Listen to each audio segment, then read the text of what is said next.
ไม่ได้ยินไม่ได้เห็นตัวนะสัญญาว่าจะให้สิ่งนั้นสิ่งนี้เรื่องในความฝันเราฝันว่าอัลลอฮฺตะอาลาบอกว่าจะให้ได้สิ่งนั้นให้ความรู้เรื่องเราจะอาลิมเรื่องมาลาอิกะฮ์มาบอกเงินนบีนี่อัลลอฮฺตะอาลาบอกว่าอัลลอฮฺตะอาลาจะให้เปิดมักกะฮ์ก็คือชนะเมืองมักกะฮ์นั่นแต่ว่าผ่านไปแล้ว1 ปีก็ยังไม่ชนะที่นี่ในหนังสือบอกว่าเนี่ยทำให้สงสัยกับตันฟินวะดีอาดามูบุกูอินเมาอูดีอุเลกาติดาอันยาโตเมาอูดนั่นคือเปิดกระดาอย่างดียันดีกันสิ่งที่อัลลอฮฺตะอาลาสัญญาไว้มันกลับไม่เกิดขึ้นที่นี่พออัลลอฮฺตะอาลาสัญญาเมื่ออัลลอฮฺตะอาลาสัญญาว่าช่องรับช่องข้อดุอ๋อเลยอัลลอฮฺตะอาลาจะตอบรับแต่เมื่อเราข้อแล้วใส่มันไม่เกิดตามที่เราข้อตึงทำให้เราสงสัยว่าอัลลอฮฺตะอาลายังเรื่องไม่หรือปั่นปืนเสียแล้วนี่อีมานของเราจะอ่อนได้เขาบอกอย่าทำให้สงสัยกับตานในคำสัญญาอัลลอฮีวะอาดากาyang telah berjanji akan dikau bihi yani bin wa'di bin lazin คำสัญญาที่ได้สัญญากับฐานไว้โดยคำสัญญาดังกล่าวเมาลากาฟาเอนอุเลปังบุลูอังเกาโดยนายของฐานyani wa hullah อัลเลาะห์ตะอาลาสัญญากับเราไว้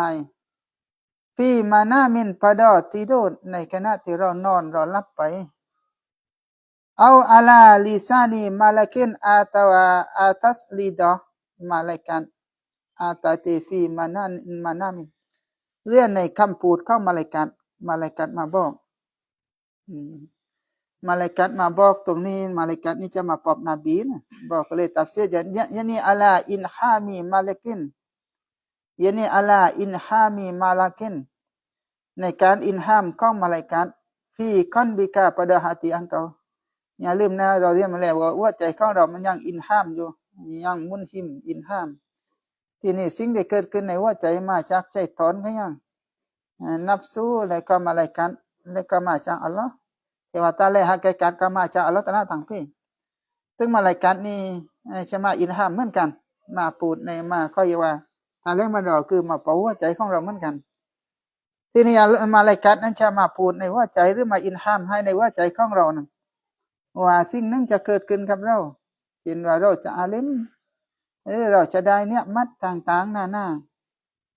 เอาบีอินฮามิรห์มานิยินatau dengan inham atau peti fi manamin atau dengan inham rahmaniyin yang bangsa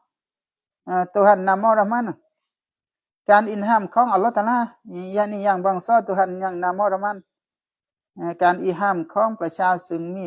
อย่างบางซอTuhan nama Rahman yani inham Allah Taala nah yani inham Allah Taala yang dicampakkan di dalam hati ก็คือการอินฮามของอัลเลาะห์ซึ่งอัลเลาะห์ตะอาลาจำเพาะอัลเลาะห์ตะอาลาใส่ให้ในหัวใจของเราอันนี้คือคำสัญญาคำสัญญาที่อัลเลาะห์ตะอาลาสัญญากับเรามันเกิดขึ้นได้ไม่ว่าจะในทางของความฝันหรือมาลาอิกะฮ์อินฮามหรืออัลเลาะห์ตะอาลาอินฮามมาอย่าลืมเลยเดี๋ยวบอกแล้วฮะแกกัดตั้งหมดก็คืออัลลอฮ์ซึ่งเรื่องอินฮามก็เราเคยเรียนกันมาแล้วว่าถ้าเอามารายการมันจะมีซาบับมาก่อนแต่ตาของอัลลอฮ์นี่จะไม่มีซาบับทีนี้อย่าทำให้เกิดข้อกลางแคลงใจหรือสงสัยทำให้อีมานของเรามันสั่นคลอนเท่าแล้วอาดามูวกูอินเมาอูดีโอเลกาติดาอันยาโตเปิดคาราอย่างดียันดีมันไม่ตอบไม่เกิดขึ้นสิ่งที่อัลลอฮ์ตะอาลาสัญญากับเรานะบางทีอีมานของเรามันจะอินไปอินมาแล้วว่าเมื่อสัญญาแล้วเห็นไม่เกิดขึ้นป้าบอกอัลลอฮฺตะอาลายังไม่บางคนไปไว้อัน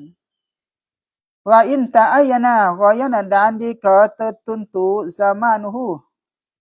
นุนวะดีถึงแม้ว่ายับไปตีละอยู่จักกี่ขั้นในการอย่าสงสัยถึงแม้ว่าเวลาก้องคำสัญญาดังกล่าวนั้นตุนตุมันตกจอดจงอัลลอฮฺจอดจงเช่นในอินฮามนั้นเจาะจงว่าปรุงนี้หรืออีกปีหนึ่งจะอาลิมมึงจะอาลิมเลยแต่ว่าแล้วเอาผ่านไปแล้วปี2 ปี 3 ปีบางทีทำให้เราเกิดข้อสงสัยขึ้นมาได้ว่ามันจริงหรือไม่จริงว่าอิงคานาซามานุฮูมุอัยยานันตัฟซีรมานะว่าอิงตะอัยยานาซามานุฮูนั้นyaniว่าอิงคานาซามานุฮูถึงแม้ว่ามีและซามานุฮูyaniซามานุนเมาอูดีเราอย่าเบาเราอย่าตีเมาอูดี ตัวนูก็เหล็กเดียวรอเม็ดนั่นก็แต่อายนะสามานุโหยะนี่สามานุนเมาอุดีเหมือนกันไม่ใช่สามานุนวะดิถึงแม้ว่ามีและเวลาของเมาอุดเวลาของสิ่งที่อัลเลาะห์ตะอาลาสัญญาไว้นั้นมุอัยยะนันยังดีตุนตูกันทุกเจาะจงว่ามันตัฟซีรมาเนาะว่าอินตะอายะนะสามานุโหบีอันอุนหิมตาอันนูยาสุลุละกานี่ตัสวิตไปที่เขานุสสามานีมุอัยยะนันyani wa zalika kaunu samani muayyanan musawwarun ตัดสิทธิ์เวลาของคำสัญญาดังกล่าวที่ตกตัวบีอันอุนหิมตา dengan bawa diinham akan dikau an bina betul โดยการที่อัลลอฮฺตะอาลาอินฮามให้กับท่านอันนะฮูอากันbawa sonya alun masan ไม่ได้ย่ออันนะฮูอากันbawa sonya ya sulu laka hasil laka bagi engkau ว่ามันจะเกิดขึ้นให้แก่ท่านนั้นฟินวักตินฟูลานี pada waktu yang bagian-bagian fulanนี่เป็นคำกินายัตในช่างเวลาอัลลอฮฺตะอาลาสัญญากับท่านอินฮามให้ในว่าใจว่าจะได้รับให้แก่ท่านนั้นในเวลานั้นเวลานี้อีกปีนึงหรืออีก2 ปีนะจะได้รับอะไรในฟัดฮุนฟาเอ็นยาให้กับยัสลุนได้รับฟัดอุนยานี่ฟัดฮุนอินมีแต่ว่าของนบีฟัดอุนมักกะทาอัลลอฮฺตะอาลาจะเปิดมากะให้ยานี่ฟัดอุนอินมีเนี่ยฟัดอุนคอนบีอัลลอฮฺตะอาลาจะเปิดหัวใจและจะเปิดความรู้ให้ความรู้ที่แบบอินมูลาดุนเนี่ยอะไรพวกนี้อัลลอฮฺสัญญาว่าจะเปิดให้แต่ว่ามันไม่เกิดตามที่ว่าอัลลอฮฺตะอาลาสัญญาไว้การนี้เราจะต้องหัวใจแข็งแกร่งอย่าตีเรื่องดีสิล่ะ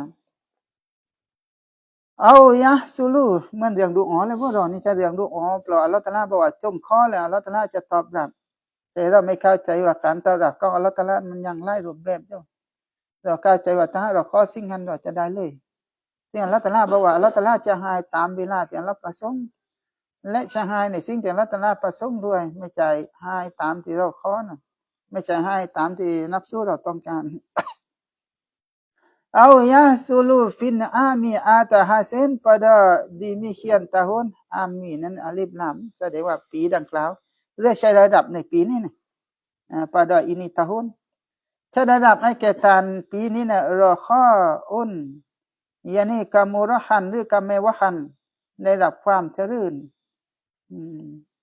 ได้รับความเจริญความสมบูรณ์ฤทธิ์กีจะกรองปีนี้เศร้าเอาฤทธิ์กีมันกรองสะดวกสบายแต่ว่ายังลำบากเลยก็ไม่ว่าความเจริญความสมบูรณ์โลกใหม่ก็ออกดี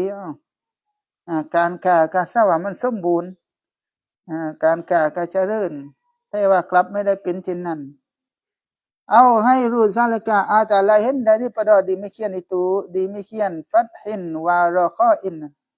เรื่องอื่นจากการเปิดความรู้ให้เรื่องความเจริญจำเริญในเรื่องการดำเนินชีวิตนั้นแต่มันไม่ได้เกิดขึ้นเอาไม่ว่าได้ก็แล้วแต่อัลเลาะห์ตะอาลาสัญญาไว้จะสัญญาผ่านต่างความฝันหรือการอิลฮามหรือต่างมลาอิกะฮ์ก็แล้วแต่ฉะนั้นมุสลิมเตือนเลยบางทีเหตุการณ์นี้อาจจะเกิดขึ้นสำหรับคนได้ฝึกตัวนะนี่ก็เรื่องคนได้ฝึกตัวค้าอัลเลาะห์ตะอาลาโดยการตะอามาอิบาดัตบางทีบททดสอบมันจะคามาค่านี้ก็คือบททดสอบนึงเหมือนกันพอสัญญาแล้วถึงไม่ได้ตามที่เราต้องการเราก็หมดหวังรู้สึกเหนื่อยในการตะอามาอิบาดัตถ้าเขาจะยึดใช่ที่คนเรียนก็เหมือนกัน คนเรียนก็เหมือนกันพอเราเรียนถึงเราไม่ได้ตามที่เราหวังเราก็หมดหวังเหมือนกันลีอัลลายาคูนาซาลิกาอิลลับติลายุชักกิกันนะกะท่านจงอย่าสงสัยในคำสัญญาของอัลลอฮ์ลีอัลลายาคูนา supaya bahwa tidak ada zalika yani zalikan syakkun เพื่ออย่าให้มีและการสงสัยของตานั้นคอดะหันมันชินดารอกันเพื่ออย่าให้มีการสงสัยของตาในทำให้บกพร่องฟีบาซิรอติกาปดอมาต่อฮาติอังกอบาซิรอคือตาใจนี่มันจะมองของมะนาวีถ้าว่าตาวัวนี่มันจะมองของฮิซีนะของฮิซีคือของที่เป็นรูปร่างเราแลกคนนั้นเอาสวยได้ต่าง แต่ว่าข้องมาต่อบาซิเราก็อยากตาใจมันจะมองเรื่องอีมานอย่างอีมานเท่านมาจะเป็นข้องประปิดนี่ข้องแต่อัลเลาะห์ตะอาลาจะเปิดให้แต่เมื่ออัลเลาะห์ตะอาลาสัญญากับเราแหละ ซึ่งไม่เป็นตามที่สัญญาแสดงว่าตาใจเราเริ่มจะบอดเลยตาใจเราเริ่มจะบกพร่องมันเริ่มสงสัยแล้วอัลเลาะห์ตะอาลายังมาอันนี้สงสัยไปอันไม่ได้นี่ใส่อัลเลาะห์ตะอาลาปิดคำสัญญาเริ่มสงสัยไม่ดีเลยนั่นก็อย่าว่าจะทำให้เกิดข้อบกพร่องหรือความบกพร่องขึ้นมาฟีบาซิรติกานว่าอีกมาดันดานมันมาดำกันอาตติกะดันเพราะว่ากลัวว่าความสงสัยดังกล่าวมันจะไปดับลีนูรีซาริรติกาบากีนูรรุซิยาฮติอังกอนะนูรที่มันสอนอยู่ในหัวใจของทานหัวใจส่วนลึกของทานมันจะดับกับนูรดีดาลัมสารีเราหนึ่งเขาเรียกว่าหัวใจส่วนลึกบ่ตับเสียยะนี่นูรดีดาลัมบาตอฮาติตัวซีดดุนหรือสารีเรานี่มันนอคือบาตินฮาติหรือซียอบาตินฮาตินูรที่มันสอนในความเร้นลับของหัวใจของทานจะสอนในหัวใจของทานบ่ตับเสียต่อเวลาคือว่านูรยังดีดาลัมบาตินฮาติยังยาดีกวดอีมานซึ่งจะทำให้อีมานของเราแข็งแกร่งนูรตัวนี้นะเรียกมาต่อบาซิเราะตัวนี้ซึ่งทำให้อีมานของเราแข็งแกร่งยังยาดีกวดอีมานยังนำปะฮะยังมานาวินะยังนำปะฮะมานาวิซึ่งตาใจตัวนี้เรียกสารีระตัวนี้นะหัวใจข้างในนี่มันจะมองข้องที่เป็นมานาวิข้องมานาวิคือข้องนี่ไม่ใช่เป็นรูปทรงเหมือนอีมานนี่มันไม่ได้เป็นรูปทรงไม่เป็นตัวเป็นตนเรามันเลยไม่เห็นตัวแต่เราเข้าใจเราเชื่อมั่นมันแต่เขาบอกว่าเราเห็นบ้านหลังหนึ่งเราเห็นนายช่างเลยเราเห็นโดยตาใจตัวนี้เลยเห็นโดยตาใจว่าต้องยังนายช่างแต่ถ้าเราติดสงสัยเรื่องอัลลอฮฺตะอาลาเนี่ยสงสัยเรื่องอัลลอฮฺตะอาลาทำให้เกิดในอีมานของเราอ่อนแอได้ทุกเรื่องไม่ใช่เรื่องคำสัญญาเรื่องไหนก็แล้วแต่เรื่องไหนก็แล้วแต่เราสงสัยหรือมองอัลลอฮฺตะอาลาในแห่ไม่ดีนี่อีมานของเรามันกลัวมันจะสั้นคลอนเช่นสั้นคลอนขนาดพยายามอย่าให้เกิดข้อสงสัยขึ้นมาเช่นนั้นฟามันว่าอาดาหูเมาลาหูนั่นฟาทับเลยฉะนั้นใครก็ตามตะลาเบิดยันยีหูอาการดีอาการมันเมาลาหูเลปังหุลูย่อปังหุลูมันยานี่ว่าหวนล้อนฉะนั้นใครก็ตามที่อัลลอฮฺตะอาลาได้สัญญากับเขาไว้นั้นใช่อันอาการสาตุมักอุนอัลลอฮฺสัญญาสิ่งหนึ่งไว้มักอุนที่สองมันจะมาสองมักอุนว่าอินกานามุอัยยานัสสามาอีมุอัยยานัสสามาอีก็บายกับข้านะว่าอินแค่นาวายถึงแม้ว่ามีและใช่อุนถึงแม้ว่ามีและสิ่งดังกล่าวนั้นมุอัยยานัสสามานียังเติดตุนตูสามานมันตกจะจงเวลาไว้ซุมมากามาเรียนยานีบะดันวะดินหลังจากที่อัลลอฮฺตะอาลาสัญญาไว้แล้วนั้นลัมจะก็ตีดอยาโตอียาซาลิกันมาอูดุนฟาอินซุมมาลัมยะก็ซาลิกันมาอูหลังจากนั้นที่ดอยาโตซาลิกันมาอูดูดีมีเขียนเปิดกระร่างอย่างดียันยินหลังจากนั้นประการหรือสิ่งที่อัลลอฮฺตะอาลาสัญญาไว้มันกลับไม่เกิดขึ้นไม่เกิดขึ้นฉะนั้นฟาลายัมเบหินอย่าว่ามันว่าอาดาใครก็ตามที่อัลลอฮฺตะอาลาสัญญาไว้นั้นเจาะจงเวลาไว้หลังจากนั้นมันก็ไม่เกิดขึ้นนั่นฟาลายัมบะฮีมาก็ติดปาโทษฉะนั้นไม่สมควรไม่เหมาะสมไอยูชักกีกาหูไม่สมควรไม่เหมาะสมไอยูชักกีกาหูบาวามาชักอูอากันยาอากันมันซาลิกันฟาอินไม่สมควรที่จะทำให้เขาเกิดข้อสงสัยขึ้นมานะด้วยกลางแกล้งใจในอัลลอฮฺตะอาลานะซาลิกายานี่อาดามูวูคูอิซาลิกันมาอูดีนั่นเราอย่าไปมัดดาของลำยากอดเท่านั้นคิดไปกันไหนแต่พยายามมัดตั้งดีมัดดานั่นเองดังกล่าวก็คือการที่ไม่เกิดขึ้นคำสัญญาของอัลลอฮฺตะอาลาไม่เกิดขึ้นนั่นฉะนั้นไม่สมควรที่จะทำให้เรานี่สงสัยฟีซิดดากีวะเด่นตะโลเปเตยูชักกีกุนยูชักกีกากูนไม่สมควรที่จะทำให้เรานี่สงสัยฟีซิดดีกีวะดีรับฮี pada banat janji Rabbihi Tuhan ยอด Tuhan ของมันไม่สมควรที่เราจะสงสัยในเรื่องความสัตย์จริงในคำสัญญาของประชาของอัลเลาะห์ตะอาลานั้นเราไม่น่าจะสงสัยก็ว่าไม่สมควรไม่เหมาะสมที่เราจะไปสงสัยอัลเลาะห์ตะอาลาเป็นประชาอัลเลาะห์ตะอาลาจะทำแบบนี้ก็ได้ซึ่งแม้อัลเลาะห์ตะอาลาจะสัญญากับเราแล้วกันอัลเลาะห์ตะอาลาไม่ได้บอกปลองไม่ได้บอกปลองมันกับอัลเลาะห์ตะอาลาสัญญาเลยว่าใครทำความชั่วจะต้องตกนรกอุลามะก็ว่าอัลเลาะห์ตะอาลาจะผิดสัญญาในเรื่องพวกนี้ก็ไม่ได้บอกปลองมันยิ่งดีไปเลยนะ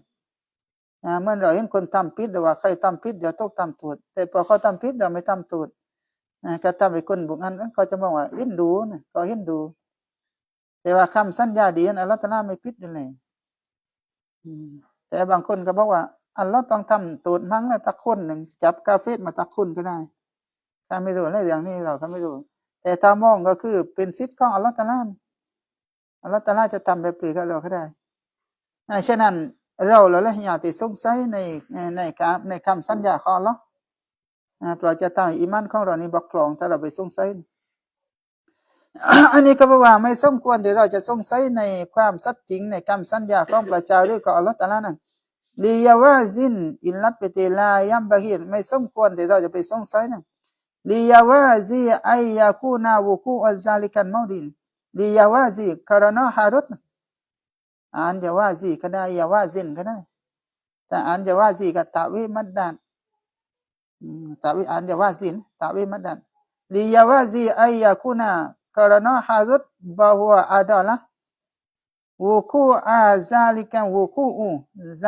mau'in แปลว่าฮารุตแต่จริงจะมีและwuku'a zalikan mau'in นั้นมุอัลละกอนนะคอบายกับยาคุนูแปลว่าฮารุตเป็นไปได้ว่ามันจะเกิดคำสัญญาดังกล่าวนั้นมันจะเกิดตามคำสัญญาดังกล่าวมุอัลละกอนเบิดคันตุงมันตกเกี่ยวพันอัลเลาะห์ตะอาลาจะวางอัลเลาะห์อาจจะวางเหตุผลไว้อัลลอฮ์สัญญาจริงแต่ว่าคำสัญญาดังกล่าวนั้นมุอัลละกอนเบิดกันตุงมันเกี่ยวพันอัลาอัสบาบินอาตัสซาบับอัลลอฮ์ตะอาลาจะรับดูแต่ว่าต้องอย่าทำความชั่วนะแต่สู้ทำความชั่วเลยอัลลอฮ์ตะอาลาอาจจะวางซาบับบ่ายเพียงแต่เราไม่รู้แค่นั้นเองถ้าเราไม่ได้ศึกษาน่ะเมื่อที่เราบอกว่าสาเหตุแต่อัลลอฮ์ตะอาลาไม่รับดูอาจจะเราทำความชั่วหรือไม่ช่วงในเวลาที่อัลเลาะห์ตะอาลามุสตารับดูที่เราไปก็การไล่สิ่งอยู่เหมือนกันสาเหตุที่อัลเลาะห์ตะอาลาไม่รับดูเราอัลเลาะห์สัญญาไว้แล้วบ่เห็นแต่ว่าเขาบอกว่ายังเงื่อนไขเหมือนกันซึ่งนี้ก็เหมือนกันสาเหตุที่ไม่เกิดคำสัญญาดังกล่าวนั้นเพราะว่าอัลเลาะห์ตะอาลาอาจจะวางเงื่อนไขไว้มุตะอัลละกอน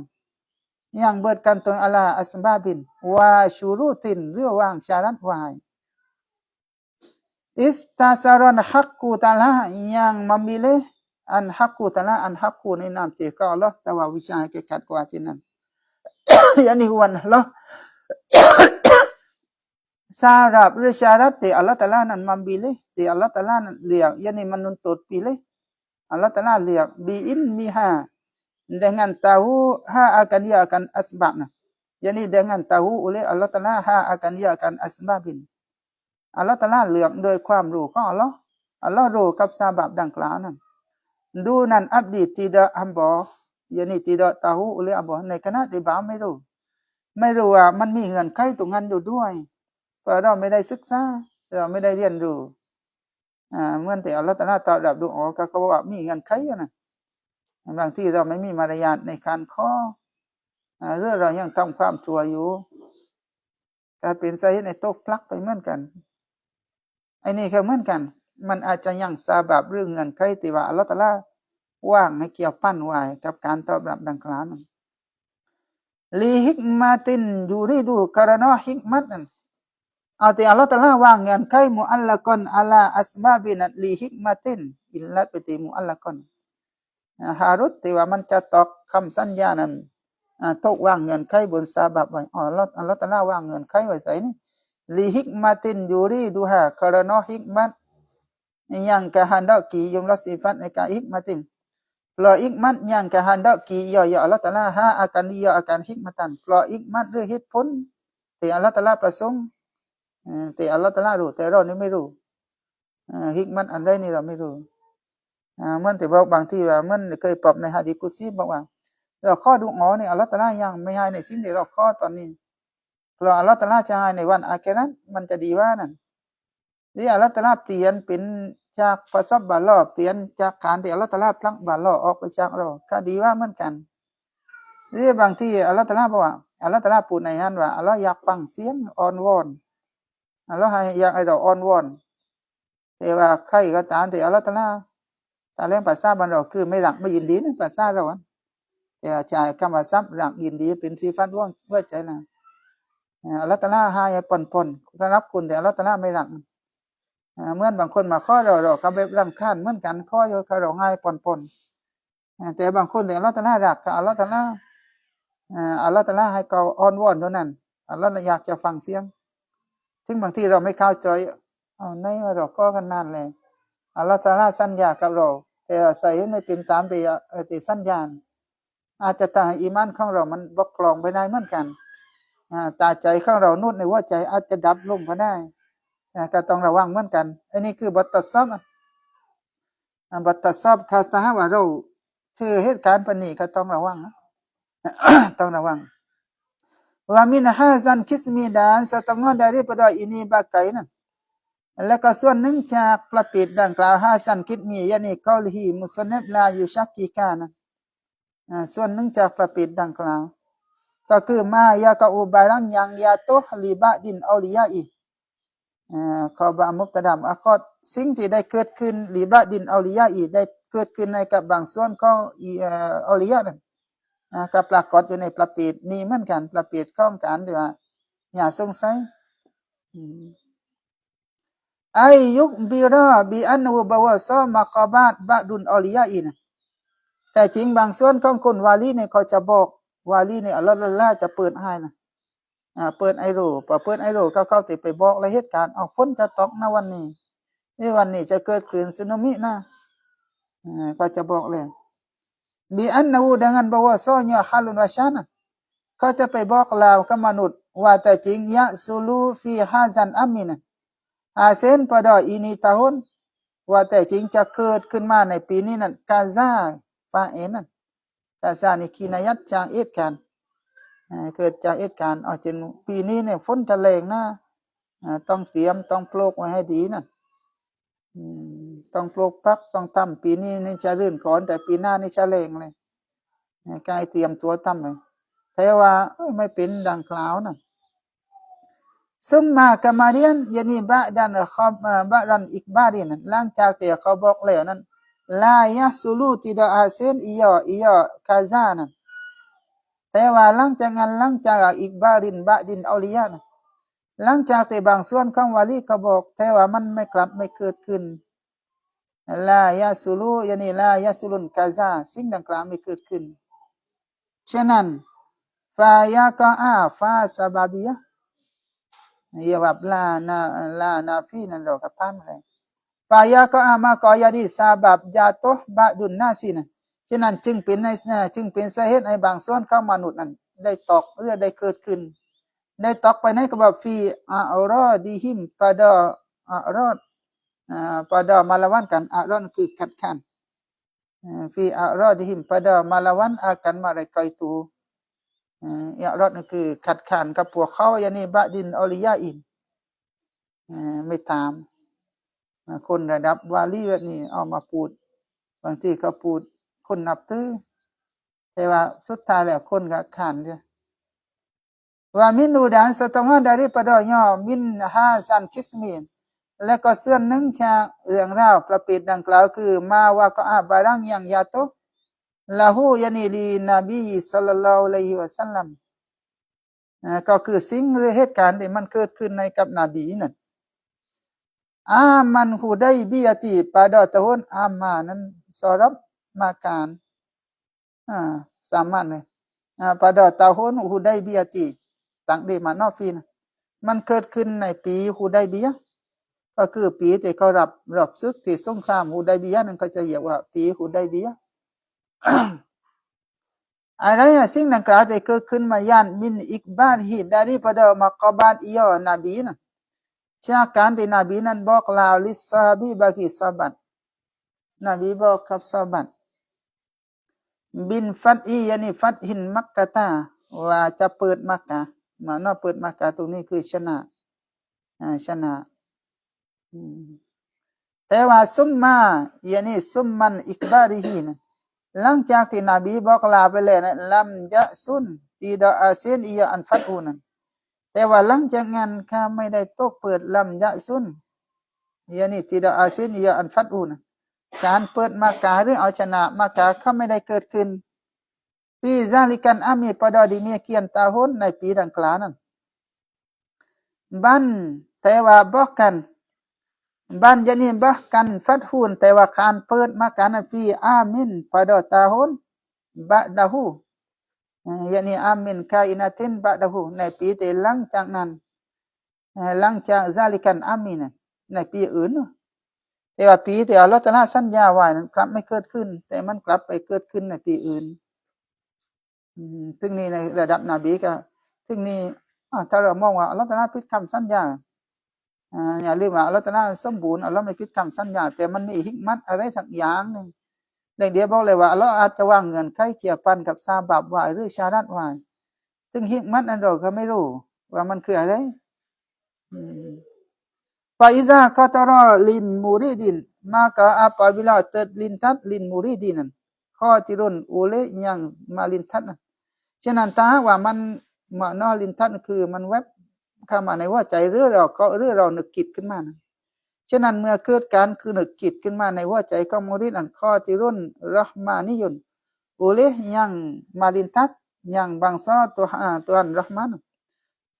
ถ้าว่าสิ่งที่แวบเข้ามาในหัวใจซึ่งเป็นประเภทของอัลเลาะห์ตะอาลานะเรามันคือประเภทของอัลเลาะห์ตะอาลานะมันเกิดแวบเข้ามาในหัวใจนั่นเรื่องเรานึกอะไรก็แล้วแต่ที่มาจากอัลเลาะห์ตะอาลานะถ้าให้แกกัดก็มาจากอัลเลาะห์ตะอาลาต่างปีนะแต่ว่าเขาจะแบ่งแยกกอติดนะแต่ว่าข้อติดใจตอนนี้มันจะไปในเรื่องทำความตัวถ้าเข้ามารายการนี้จะจังนำเราไปทำความดีแต่ว่าเราจะคิดก่อนนะถ้าเราไปเรียนหนังสือน่าจะดีนะเรารับมาได้ทำนั้นทำนี่มันจะยังซาบับมาก่อนแต่เขาอัลเลาะห์ตะอาลานี่ไม่มีซาบับเรานึกก็จะทำความดีเลยแต่ว่ามีการนึกคิดนั่นก็อย่าข้อเทศแต่ว่าข้อเทศเราะห์มานิยันคือเป็นข้อเทศที่มาจากอัลเลาะห์ตะอาลานั่นมันเกิดแวบขึ้นมาเรื่องใดนึกคิดขึ้นมาในหัวใจของมุริดคือผู้ที่ต้องการการอัลเลาะห์โดยการฝึกตั้งอามัยเวดานั้นว่ามาลากียนดานยังบางซ้อมาลากัตตาติเราะห์มานิยุนเรียกข้อเทศประเภทมาลากัตนั่นชวนให้เราทำความดีนั่นถ้ามันเกิดนึกคิดขึ้นมาในหัวใจซุมมากามาเดียนลัมยะซุนกามาเดียนที่ดาอาเซนันมักมุกตาดอหูฟาเอ็นในกับลัมยะหลังจากนั้นข้าไม่ได้รับมุกตาดอหูมุกตาดอนข้อติรินเราะห์มานิยินว่ามาลากียินแต่มันได้รับไม่ได้รับหรือไม่เกิดขึ้นป่าไม้ของสิ่งดังกล่าวป่าไม้ของกอติดป่าไม้ของมันก็คือสิ่งที่ตกสัญญาไว้มันไม่เกิดขึ้นตามที่ว่าเขามาดลใจให้กับเราเรื่องเขาให้เรานึกขึ้นมาในหัวใจนั่นฉะนั้นถ้าไม่เกิดขึ้นตามป่าไม้ที่ว่ามันเขามาดลใจในหัวใจเราเลยเดี๋ยวนี้คาลัมลายัมเบหิติดาปาตุดไม่เหมาะสมไม่สมควรอย่าว่าไอ้กับอิซากอตรอนลายัมเบหิติดาปาตุดไอยาชุกกะบาวาชักละอียามุริดฉะนั้นไม่สมควรแต่มุริดอันจะสงสัยเราจะเกิดความคลางแคลงใจนี่ไม่เหมาะสมหัวใจของเราจะสั่นคลอนนี่ไม่สมเขาบอกที่ฮูซูลินมาอูดีpada hasil maudนี่คือบรรดาอย่างดียันดีนะเราจะไปสงสัยในสิ่งที่ว่าเขาสัญญาไว้นี่ก็ไม่ได้เอาเลยตามปลีกันนั้นก็บัญญับะฮีบักกันอย่างปาโตดแต่ว่าสิ่งที่เหมาะสมนี่บ่ตัดสินดอกวายาบาเลยแค่ว่าแท้จริงวาญิบตรงนี้แค่ว่าวายาบาไอยะริฟาคอดดารูแค่ว่าสิ่งที่เหมาะสมคือวาญิบเลยตรงนี้ไอยะริฟาบอกว่าขนาดอียามุริดแต่จริงมุริดจะต้องรู้คอดดารูอาการกอดดัดเนี่ยกอดดัดมุริดรู้ถึงตำแหน่งของเราด้วยไม่ใช่เราติไปตำนี้อัลลอฮฺตะอาลาว่าใส่อัลลอฮฺตะอาลาสัญญาไว้อัลลอฮฺตะอาลาเป็นพระเจ้าอัลลอฮฺสมบูรณ์ซึ่งเราติไปตำนี้ไปมองในเหตุไม่ดีไม่ได้ เราต้องมองตัวเราแล้วว่าเรานี่ต่ำต้อยเราอาจจะทำอะไรผิดสักอย่างนึงเรื่องอัลลอฮฺตะอาลาวางชารัตวางเงินไขไว้แต่เรากลับไม่ได้ดังกล่าวนั้นเราจะมองว่าตัวเรานี่บกพร่องไปก่อนเราอาจจะทำมะเสียดดูออกของเราก็เลยไม่ตกตอบหลับอยู่อันนั้นเราจะต้องรู้กดดันของตัวเราก่อนเมื่อแต่บอกว่าถ้ามีเหตุการณ์ใดก็ต้องหันมาตัวเราซึ่งเรานี่บางทีไม่ได้มองตัวเองเรากลับไปมองไอ้ใส่เห็นวาวนั้นมันไม่ค่อยแรงกับครูวะนี่ใส่ไม่ดีเลยเวลามานั่งคุยกันพอครูมานั่งมันไปไว้นี่เรียนนั่งก็ไม่ค่อยแรงกับเรานี่ใส่ไม่พานนี่เราอาจจะว่าเพื่อนแต่เรานั้นไม่รู้ที่ว่าตัวเราเป็นคนแบบนี้บางที่ด้วยความที่เปลี่ยนรำคาญไม่อยากจะก้าวแก่ไม่อยากจะสนทนาด้วยก็ได้นี่ใส่ของเรานั่นแต่เราไม่ได้มองแต่เรามองว่ามันติบอกว่าแม่วันใส่แม่ตัวนี้ไม่ก่อยขึ้นบ้านพอเห็นครูแล้วมันวิ่งทุกที่เอาไปทำนี่แมวแต่เราไม่ได้มองตัวเองว่าร้อนบกพร่องอะไรแมวก้าวบ้านไม่ได้หรอกตุบหรอกตีนแบบนี้เราหยาบกับมันก็ไม่ก้าวแก่นซึ่งนี่ก็เหมือนกันเมื่อเกิดเหตุการณ์ได้ก็เราต้องมองตัวเราเลยต้องมองตัวเราไม่ใช่ใส่ว่าอัลลอฮฺตะอาลาอันนี้จะต้องมองจะต้องรู้ถึงกฎดันของตัวเองนะบ่ตักตีดว่ากดดันเข้าตัวเองยะนี่มินเข้านี่ฮีอับดัลมินเข้านี่ฮีบ่ตับสินนะอินมินเข้านี่ฮี dari pada kelakuannya kelakuan abdi เล็กเดียวนั่นอับดัลลอฮียะดีฮัมบ่อัลลอฮ์เราจะต้องรู้กฎดันของตัวเองยะนี่มินเข้านี่ฮีอับดัลลอฮ์จากสภาพการของเขานั้นเป็นบ่าวของอัลลอฮ์เมื่อเราเป็นบ่าวของอัลลอฮ์แต่ละเราก็ต้องนอบน้อมเลยอย่าไปโวยวายจะต้องเรดอในเหตุการณ์ที่เกิดขึ้นไม่ว่าเหตุการณ์ดังกล่าวนั้นนับสู้เราจะชอบหรือไม่ชอบก็แล้วแต่เราจะต้องต้อมตุนอัลลอฮ์จะง่ายไม่ง่ายก็เป็นสิทธิ์ของอัลลอฮ์วายาตาอัดดาบูดานเบิดอาดับอียมุริดและมุริดจะต้องมีมารยาทนั่นจะต้องมีมารยาทมารับบิฮิสดต่อตัวหันย่อตัวหันมุริดเราต้องมีมารยาทนั่นก็คือเราต้องมองตัวเองว่าเรานี่อาจจะบกพร่องสองก็คือเราจะต้องมีมารยาทเราจะไปทำนี่อัลลอฮฺตะอาลาไม่ได้มองอัลลอฮฺตะอาลาในเฮดีนไม่ได้จะต้องมีมารยาทตัฟซีรตะอิดยานีบิฮุสนิสซันนีอิลารับบิฮินยานีบิฮุสนิสซันนีด้วยการที่เราจะต้องฮุสนิสซันนีเอละซุงกอฮุสนิสซันนีจะต้องเอละซุงกอจะต้องมองอัลลอฮฺตะอาลาในเฮดีนจะต้องฮุสนิสซันนีอิลารับบิฮิkepada Tuhannyaนั่นเราจะต้องมีมารยาทอย่าไปสงสัยหน้าที่ของเราคือมองว่าเรานี่ต่ำต้อยบกพร่องอาจจะบกพร่องในเรื่องอิบาดัดหรือบกพร่องในเรื่องตกไปในมะเสียดและตามมารยาทเราจะต้องมองอัลลอฮฺตะอาลาในแง่ดีอย่าไปคิดในแง่ไม่ดีวายัสกุนูอิลัยฮิดานเดียมละเอียต่อไปที่ยะดิฟาเล็กเดียวยาตาอัดดาบาก็ต่อไปตรงนู้นสิ่งที่สมควรเล็กเดียวก็ว่าจะต้องมีมารยาทไอยัสกุนาดานเดียมiya muridนั่นเขาจะต้องเน่งเดียมอิลัยฮิkepada Rabbihiนั่นจะต้องเน่งไปยังอัลลอฮฺตะอาลายะนี่บิลายัสซาอูqalbu dengan tidak keluh kesah hatiนั่นโดยที่หัวใจของเราไม่วุ่นวายวาลายัสซาอูจะต้องไม่ยาซาจะต้องไม่กะลุกะซุจะต้องไม่วุ่นวายใจยานี่บิลายัสซาอุนคอนบูหัวใจจะต้องไม่วุ่นวายจะต้องไม่เครียดแต่อย่างว่านี่เรานับสู้ระดับโลกนี่เราควบคุมไม่ได้สิฟัตเรดอเราอาจจะไม่เกิดแต่ว่าพยายามฝึกนะอย่าวุ่นวายใจอย่ากระวนกระวายใจอันนั้นคือหมายว่าให้ทินกับอัลลอฮฺตะอาลานะให้ตินฟีมาว่าอาดาหูpada barang yang telah janji ya Allah akan dia akan murid จะต้องตินในสิ่งที่อัลลอฮฺสัญญากับมุริดนั้นบิมาในสิ่งดังกล่าวเราจะต้องเรดอมาเนาะตรงนี้คือต้องเรดอจะต้องตินวาลายาตาชักอะไรพี่วาลายาตาชักkaku dan tidak syak ia murid และมุริดจะต้องไม่สงสัยฟีซาลิกามาว่าอาดาหูบิฮินและจะต้องไม่สงสัยในสิ่งที่อัลลอฮฺตะอาลาสัญญาไว้นั่นคือหลักปฏิบัติจะต้องรู้กฎดัดของตัวเองจะต้องมีมารยาท และว่าใจจะต้องตินและจะต้องไม่สงสัยในสิ่งที่อัลลอฮฺตะอาลาสัญญาไว้วาลายะตาซันซาลู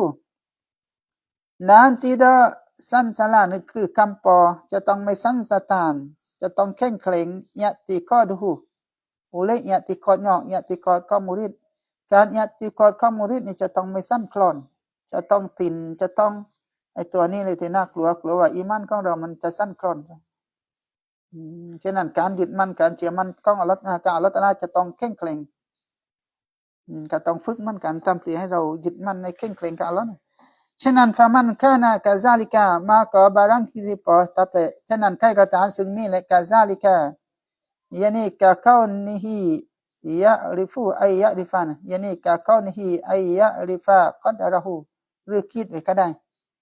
นี่คิดไว้ที่ยัมบีไอยะริฟานฉะนั้นใครก็ตามซึ่งเป็นที่นั้นยานีกะเขานิฮีไอยะริฟากัดระหูวายาตะอัดดะบานคิดไปก็ได้หรือฉะนั้นใครก็ตามที่มีลักษณะดังกล่าวก็คือรู้ว่าเรานี่เป็นบ่าวมารยาทกับอัลลอฮฺตะอาลาเราจะต้องหนึ่งต้องมีมารยาทอย่าไปสงสัยหรือเราตินกับอัลลอฮฺไม่สงสัยแล้วก็อย่างติกอดเขาเราก็ยังแข็งแกร่งเหมือนเดิมนั่นฉะนั้นคนที่เป็นเช่นนั้นก็ว่าฟาหัวมาก่อใหญ่ตัวมันนั่นอาดิฟุนนั่นคืออาริฟเลยอาดิฟุนบินละก็เป็นคนระดับวาลีเลยคนระดับวาลีเนี่ยเขาตินและลักษณะของเขาอะไรมันไม่สงสัยในคำสัญญาของอัลลอฮ์และก็ตินในคำสัญญาของอัลลอฮ์และก็มีมารยาทกับอัลลอฮ์ไม่มองในแง่ร้ายและก็รู้ว่าเขานี่เป็นบ่าวต่ำต้อยไม่มีความสามารถถ้าเราเป็นไปอันนั้นคือลักษณะของวาลีนแล้วอันมาตรวจสอบเลยนี่เราอย่างมากมายรู้ว่าเรานี่คือเป็นบ่าวที่ต่ำต้อยวังกับอัลลอฮ์พึงพากับอัลลอฮ์หรือไม่เรามีมารยาทกับอัลลอฮ์หรือไม่เราเคยมองในแง่ไม่ดีมากมายใส่อัลลอฮ์แต่ละให้นำท่วมเห็นเด็กไม่มีความผิดก็ต้องตายเลยนี่คนเก๋ก็ไปไม่รอดเห็นต้องจมน้ำใส่เห็นเป็นปนันเราเคยตั้งคำถามมาแน่แต่ตั้งคำถามนั้นแสดงว่ามันเป็นอาการของคนไม่ได้ด้อยเวลาเจอเหตุการณ์เราตินหรือไม่หรือเราตีโวยวายไว้นี่แต่ถ้าเรามีลักษณะเช่นนั้นไม่ใช่ลักษณะของคนที่ว่ารู้จักอัลลอฮฺตะอาลานั่นก็อย่างคนที่ว่ามีลักษณะดังกล่าวคือคนที่รู้จักอัลลอฮ์เลลาซาลิมุนบาซิรติยังเสียตรอบาซิระคือตาใจคนที่ตาใจปลอดภัยก็คือว่าใจของเขานี่อีมานของเขาไม่ได้บกพร่องตาใจของเขาไม่ได้บกพร่องตาใจไม่ได้ตกปิดดูเขามองเห็นในความเป็นจริงมองเห็นในสัจธรรมมองเห็นในสิ่งที่ถูกต้องนั่นก็อย่างคนที่ว่าบาซิระคือตาใจนั้นปลอดภัยวามูนาอันนั้นเป็นbahwa anisim wa munawwaran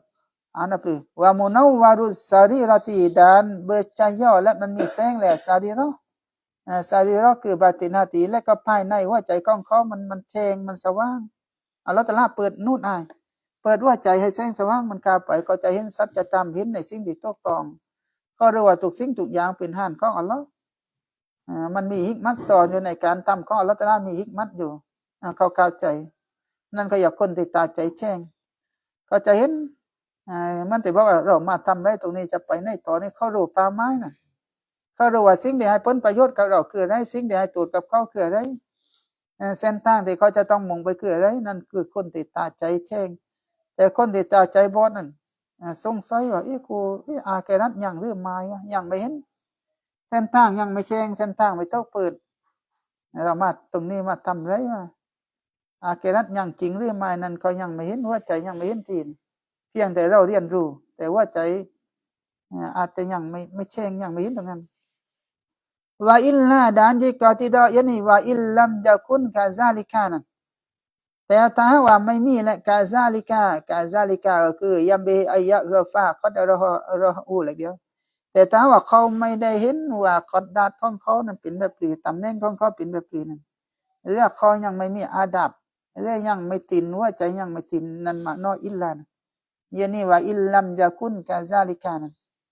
แต่ถ้าไม่เป็นดังกล่าวนะยานี่ฟาอัลันอักซีละมาก็อาทัสอังกัดฉะนั้นสลับกันสลับก็คือไม่ใจอยู่ในระดับของคนอาริฟว่าใจตาใจยังไม่ปลอดภัยที่และก็โน้ตที่อยู่ในตาใจมันตกปิดอยู่เลย ฉะนั้นก็ว่าฟาอัลันอักซีมินซาลิกาเรายาวติอาดิฟุนซาลิมอนมูนาวารุนซาดีรตีนั่นคือมันสลับกับสิ่งที่กล่าวมานะมันสลับกันอันนั้นฮิกามลาอยู่ชักกินสรุปมาบางที่คนที่ว่าเราก็เลยแต่นะถึงไม่ว่าเรายังไม่ฝึกตัวเลยบางที่คนตัวไปในเรื่องดูอ๋อเลยเรื่องดูอ๋อไปเราก็ดูอ๋อถึงเราเกิดไปพบหนังสือว่าเราบอกว่าจงข้อแล้วเราแต่ละจะทอบรับแต่ว่าไม่เป็นตามที่เราข้อนะบางที่พอเราไม่เข้าใจหรือว่าใจเราจะสงสัยนะสงสัยที่สงสัยคือสั้นมากจะอัลลอฮ์ยังไม่เหล่านี้ปูดไว้เห็นไม่ตามที่คำสัญญาเลยมันจะตายอีมานสั้นกลอนได้เรียกกีฮอกตังปีเว้นนี่ก็ต้องระวังเหมือนกันนั่นสำหรับคนบ้านน่าจะเรียงดูอ๋อแล้วนะบางทีข้อก็เลยข้อเวลาถึงยังไม่เกิดการตอบรับบอกเลยว่าการตอบรับก็อัลเลาะห์ตะอาลานั้นหลายรูปแบบหรืออาจจะมีฮิกมัตที่มันเกี่ยวพันอยู่อย่างชารัตหรืออย่างซาบับที่เกี่ยวพันกับการข้อดูอ๋ออยู่ถ้าเราไม่ได้ทำตามอาดับตรงนั้นดูอ๋อของเราก็เลยยังไม่ตกตอบรับเราระวังเงื่อนไขไว้เมื่อไม่เป็นตามที่เราข้อเราก็เลยสั้นคลอนข้อกันเนื่อยแบบนี้ไม่ข้อเลยต่อไปเราจะมัดวังเสียจะทำให้เรานี่มัดวังจากอัลลอฮฺตะอาลานั่นแหละคือสิ่งที่น่ากลัวซึ่งก็บอกว่าคนที่มัดวังจากอัลลอฮฺตะอาลานั่นคือลักษณะของกาเฟรก็ต้องระวังตัวนี้ด้วยนั่นสำหรับคนต่อไปแต่สำหรับคนอาริฟคนที่เขาฝึกตัวสายตริกัดนี่อาจจะสัญญาเรียงเปิดความรู้เปิดสิ่งมหัศจรรย์ให้หรือว่าไปพูดกับเขาอะไรว่าฝนจะตกวันนี้แต่ว่ากลับไม่ตกอิซาฟาตาฮาลากาวิจฮะตันก็ว่ามีนัตตาอาดูฟีนก็ว่าเมื่อนึงเมื่อใดที่อัลลอฮฺตะอาลาเปิดไอ้กับตานในสักอ้นทางจากการรู้จักอัลลอฮ์อ้นทางการรู้จักอัลลอฮฺตะอาลาอาจจะรู้จักในอ้นทางของเตาฮีดอับอานเตาฮีดอัสมาหรือเหล็กเดียนนี่เหล็กเดียนเราอัลลอฮฺตะอาลาอาจจะเปิดให้เราเข้าใจว่าทุกสิ่งทุกอย่างเป็นหันของอัลลอฮ์เราเป็นบาติตามต้อยนั่นก็อย่างอ้นทางการรู้จักเหมือนกันเรื่องเส้นมาเขาจะจ่ายในเรื่องตายันลีอับอานอัลลอฮ์เปิดให้เราเห็นการกระทำทั้งหมดอันมาจากอัลลอฮ์เราไม่มีความสามารถอะไรเราก็ต้องเรดอนทีนี้ถ้าอัลลอฮ์ตะอาลาเปิดให้เราได้เข้าใจไม่ว่าจะเตาฮีดอับอานหรือเตาฮีดอัสมาอะไรก็แล้วแต่ยังอธิบายฉะนั้นฟาลาตุบาลีมาอาฮาอันคัลลันอามาลุกาฉะนั้นนั่งซื้อบอกว่าเราไม่ต้องไปสนใจว่าอามัยของเราจะน้อยเลยถ้าอัลลอฮ์ตะอาลาให้เราหัวใจเราเข้าถึงอัลลอฮ์บางคนนี่นั่งคิดกับอัลลอฮ์ตะอาลานั่งซีเกียดกับอัลลอฮ์หัวใจก็ไปเลยแต่พอตาอามัยอิบาดัดนี่เขาไม่มีพลังอ่อนแอบางคนตาอิบาดัดไม่รอดแต่หัวใจจะไปฉะนั้นถ้าอัลลอฮ์ตะอาลาเปิดอ้นทางให้เรารู้จักอัลลอฮ์ตะอาลาเรื่องอามัยนั่นเราอย่าไปสนใจอามัยเราจะน้อยหรืออามากนี่ไม่เกี่ยวแต่กล้องฟัดดูมันต้องทำอยู่แล้วเนี่ยกล้องฟัดดูมันต้องทำอยู่แล้วอีกคำข้างหน้าบอกอีกแบบนะอีกคำข้างหน้าบอกอีกคำบอกว่าแปลว่าสิ่งที่อัลลอฮฺตะอาลาเปิดให้นั่นมันเป็นความประสงค์ที่มาจากอัลลอฮฺตะอาลาอยากให้เรารู้จักอัลลอฮฺตะอาลานั่นคือความหมายที่สูงสุดเลยเอาแค่นี้ก่อนกันอัลฮัมดุลิลลาฮิร็อบบิลอาลามีนอัลลอฮุมมะอักริมนาบิฟะวันฮิกมะตาอันบิสนาลิสัตตาอัลลอฮุมมะอินฟานิบิมาอัลลอฮฺการตุระเล็ก2-3 วันนะน่าจะรับวันฮันเป็นอะไรตอน